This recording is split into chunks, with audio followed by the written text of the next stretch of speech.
ሰላም የህቃና ዜና ቅምሻ ነው። የዕለቱ ዋና ዜናዎች የኢትዮጵያ ሀገራዊ ምክክር ኮሚሽን በትግራይ ክልል የአጀንዳ ማሰባሰብ ሂደቱን በተያዘው የጥቅምት ወር አጋማሽ ላይ ለማካሄድ የሚያስችል ሁኔታ ለመፍጠር እንደሚሰራ ገለጸ። ኮሚሽኑ ይህን ያስታወቀው ዛሬ ረፋድ በወቅታዊ ጉዳዮች ላይ ለጋዜጠኞች በሰጠው መግለጫ ነው። በመግለጫው ኮሚሽኑ በትግራይ ክልል የምክክር ሂደቱን ለማድረግ የተለያዩ ውይይቶችን እያደረገ መሆኑ የተገለጸ ሲሆን በክልሉ በኩል ከፌዴራል መንግስት ጋር በተያያዘ የተነሱ ጉዳዮችን በተመለከተ ለፌዴራል መንግስት ከፍተኛ አመራሮች ጉዳዮቹን ማቅረቡን ገልጿል። በዚህም ከክልሉ ጊዜያዊ አስተዳደር ፕሬዝዳንት ሌተናል ጄኔራል ታደሰ ወረደ ጋር በተደረጉ ውይይቶች በዚህ የጥቅምት ወር አጋማሽ ላይ ወደ ስራ መግባት የሚያስችል ሁኔታ እንደሚፈጠር ተስፋ መኖሩን በመግለጫው ተጠቅሷል። በተጨማሪም በትጥቅ ግጭት ውስጥ የሚገኙ አካላቶችን በምክክር ሂደቱ ለማሳተፍ የሚደረጉ ጥረቶች አሁንም ተጠናክረው መቀጠላቸውን የኮሚሽኑ ቃል አቀባይ ጥበቡ ታደሰ ተናግረዋል። በተጨማሪም በዛሬው መግለጫ ኮሚሽኑ በደቡብ አፍሪካ፣ በሰሜን አሜሪካ፣ በካናዳ፣ በተባበሩት አረብ ኤምሬትስ፣ በስዊድንና እንግሊዝ በአካል በመገኘት አጀንዳ የማሰባሰብ ሂደት መጠናቀቁን አስታውቋል። በዚህም ተሳታፊዎች እንደ ሀገር ለገጠሙት አለመግባባትና የሐሳብ ልዩነቶች መንስኤ ናቸው ያሏቸው ጉዳዮች ላይ ምክክር አድርገው አጀንዳቸውን በመለየት ለኮሚሽኑ ማስረከባቸውን ቃል አቀባዩ ተናግረዋል። በሂደቱ በራሳቸው ምክንያት የተለየ ሐሳብ አለን የሚሉ ወገኖች በመድረኩ እንዲሳተፉ ጥረት ተደርጎ ሐሳባቸውን እንደገለጹ የጠቀሱት ቃል አቀባዩ የተወሰኑ ዜጎች አዳራሽ ለመግባት ፈቃደኛ እንዳልነበሩ ገልጸው የነበረው ሁኔታ በምክክር ሂደት ላይ ግን የፈጠረው ተጽዕኖ የለም ሲሉ ተደምጠዋል። በቀጣይ ከዲያስፖራ ማህበረሰብ የተሰበሰቡ አጀንዳዎች ኮሚሽኑ በሚያከናውነው የአጀንዳ ቀረጻ ሂደት ከሌሎች አጀንዳዎች ጋር ተካተው የሚታዩ መሆኑን በመግለጫው ተመላክቷል። በአካል በመገኘት ከዲያስፖራ ማህበረሰብ ጋር የሚደረገው የአጀንዳ ማሰባሰቢያ መርሃ ግብር ቢጠናቀቅም በበይነ መረብ አጀንዳዎችን የመቀበል ሂደት እንደሚቀጥልም አስታውቋል።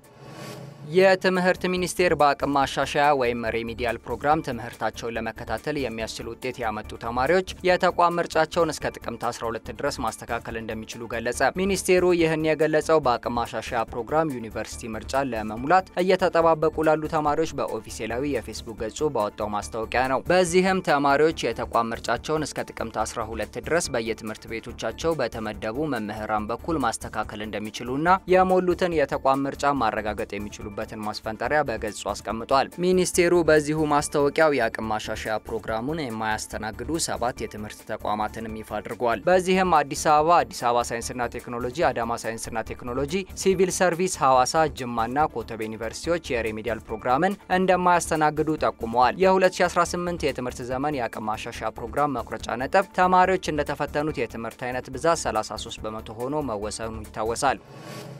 የቀድሞ የኬንያ ጠቅላይ ሚኒስትር ራይላ ኦዲንጋን አስከሬን ለመሰናበት በስቴዲየም በተሰበሰቡ ሰዎች ላይ ፖሊስ ጥይት በመተኮሱ የ3 ሰዎች ሕይወት ማለፉን የመብት ተሟጋች ድርጅት አስታወቀ። በናይሮቢ በሚገኘው ካሳራኒ ስታዲየም አስከሬን ለመሰናበት ከተሰበሰቡት ገሚሱ ወደ ቪአይፒ አካባቢ በመምጣታቸው ፖሊስ በ10 ሺዎች የሚቆጠሩ ሰዎች በተሰበሰቡበት ተኩስ መክፈቱ ብጥብጥ አስነስቷል። ቮካል አፍሪካ የተሰኘው የመብት ተሟጋች በስቴዲየሙ በተነሳ ግርግር የተገደሉት 3 ሰዎች አስከሬን ወደ ናይሮቢ የሬሳ ማቆያ ክፍል መወሰዱን እንደገለጸ አዣንስ ፍራንስ ፕሬስ ዘግቧል። የ80 ዓመቱ ጉምቱ ፖለቲከኛ ኦዲንጋ በደቡባዊ ህንድ በሚገኝ የጤና ክሊኒክ ባለፈው ሮብ ህይወታቸው ማለፉ አብዛኛውን የሀገሬውን ዜጋ አስደንግጧል። አባት በሚል መጠሪያ የሚታወቁት ኦዲንጋ 5 ጊዜ ለፕሬዝዳንትነት ተወዳድረው ድል ባይቀናቸውም በሀገሪቱ ዲሞክራሲ እንዲሰፍን ትልቅ አስተዋጽኦ ከነበራቸው የኬንያ ፖለቲከኞች አንዱ ነበሩ። ትላንት አስከሬናቸውን ለመቀበል በርካታ ህዝብ በጆሞ ኬንያታ አውሮፕላን ማረፊያ በመሰብሰቡ የሀገሪቱ ሲቪል አቪዬሽን ባለስልጣን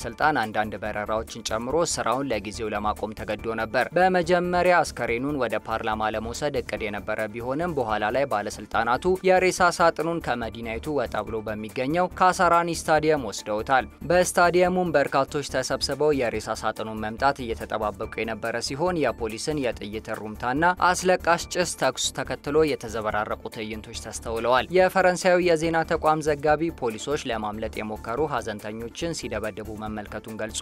ቆየት ብሎ ፕሬዝዳንት ዊሊያም ሩቶ ከኦዲንጋ ቤተሰቦችና ከፍተኛ ባለስልጣናት ጋር በስቴዲየሙ ተገኝተው የኦዲንጋን አስከሬን ተሰናብተዋል። በስታዲየሙ መረጋጋት ከሰፈነ በኋላ ህዝቡ ኦዲንጋን ለመሰናበት በድጋሜ ወደ ነበረበት ተመልሷል። ብሔራዊ የቴሌቪዥን ጣቢያውም ኦዲንጋ የፊታችን እሁድ በሚቀበሩበት በምዕራብ ኬንያ በምትገኘው ቦንዶ ከተማ በርካቶች ተሰብስበው አሳይቷል።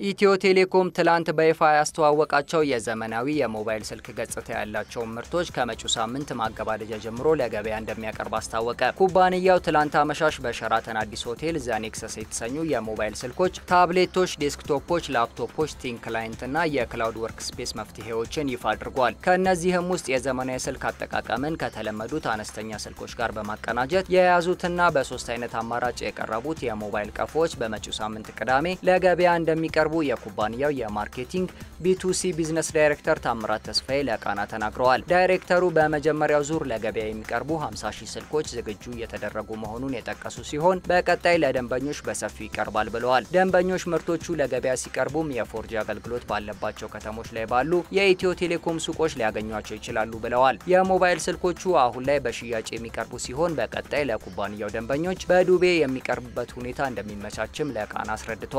ኢትዮ ቴሌኮም ትላንት ይፋ ያደረጋቸው እነዚህ ዘኔክሰስ የተሰኙ ምርቶች ከመደበኛዎቹ ስማርት ስልኮች አንጻር በተመጣጣኝ ዋጋ የሚቀርቡና ለተጠቃሚዎች አስፈላጊ የሆኑ የስማርት ስልክ አገልግሎቶችን የሚሰጡ እንደሆነ ተገልጿል። የኩባንያው ዋና ስራ አስፈጻሚ ፍሬህይወት ታምሩ ተቋማቸው በከፍተኛ የስማርት ዲቫይሶች ዋጋ፣ በውስን የዲጂታል እውቀትና ክህሎት እንዲሁም በተደራሽነት ምክንያት የተከሰተውን የአጠቃቀም ክፍተት ለመሙላት ወሳኝ መፍትሄ ይዞ መቅረቡን አብራርተዋል።